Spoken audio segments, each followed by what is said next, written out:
Geppetto had gone to sea to look for his son and had been swallowed by a whale named Monstro. Pinocchio sat up at once. Walt Disney's Pinocchio.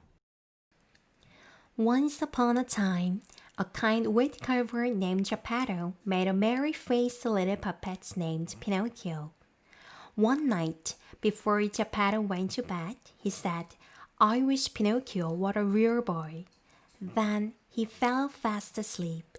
Suddenly, a bright light filled the room, and a beautiful lady dressed in blue appeared. "Good, Geppetto," she said. "You have given so much happiness to others, you deserve to have your wish come true." The blue fairy touched the puppet gently with her wand. "Little puppet made of pine, wake! The gift of life is thine." And in the blink of an eye, she magically brought Pinocchio to life. "Prove yourself brave, truthful, and unselfish," the blue fairy said to Pinocchio, "and someday you'll be a real boy." Then, to help Pinocchio set up trouble, she named Jiminy Cricket the keeper of Pinocchio's conscience. The next morning, Geppetto could not believe his eyes. His wooden puppet was running about the workshop. Geppetto wanted to take good care of Pinocchio. "You must go to school," he said, "to learn things and get smart." So off Pinocchio went, full of good intentions, but he never found his way to school. He went away with Strawberry, an evil puppeteer who promised to make him famous.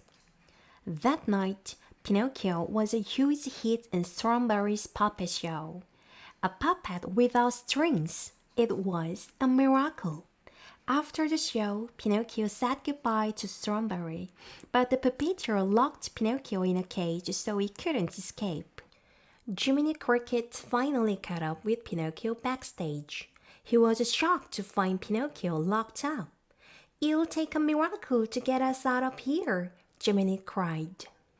Suddenly, the blue fairy appeared and asked Pinocchio why he hadn't gone to school. Pinocchio lied and told her he had been kidnapped. Just then, his nose began to grow. "You see, Pinocchio," the blue fairy explained, "a lie keeps growing and growing until it's as plain as the nose on your face." When Pinocchio finally told the truth, the fairy set him free. "I'll forgive you this once," she said, "but remember, a boy who won't be good may just as well be made of wood." Pinocchio and Jiminy Cricket ran for home, but they met a man who drove a stagecoach pulled by a team of sad little donkeys.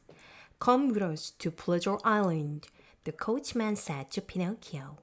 The stagecoach was full of noisy boys. They were laughing and talking all at once. Pinocchio thought it looked like fun.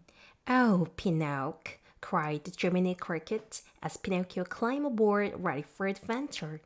But Jiminy Cricket followed along faithfully. On Pleasure Island, Pinocchio and the other boys ran wild and stuffed themselves with sweets.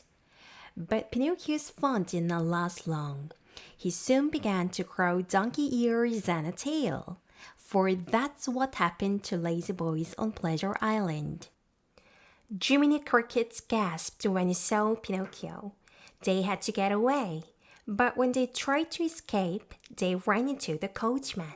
He was herding a bunch of donkeys wearing boys' hats and shoes. Pinocchio and Jiminy Cricket ran for their lives. When Pinocchio and Jiminy Cricket finally returned home, Geppetto was gone. Suddenly, a dove appeared with a note. The note said Geppetto had gone to sea to look for his son and had been swallowed by a whale named Monstro. Pinocchio set off at once to save his father. And indeed, Pinocchio found Geppetto in Monstro's belly. Geppetto was thrilled to see his little puppet. But how are they ever going to get off the whale?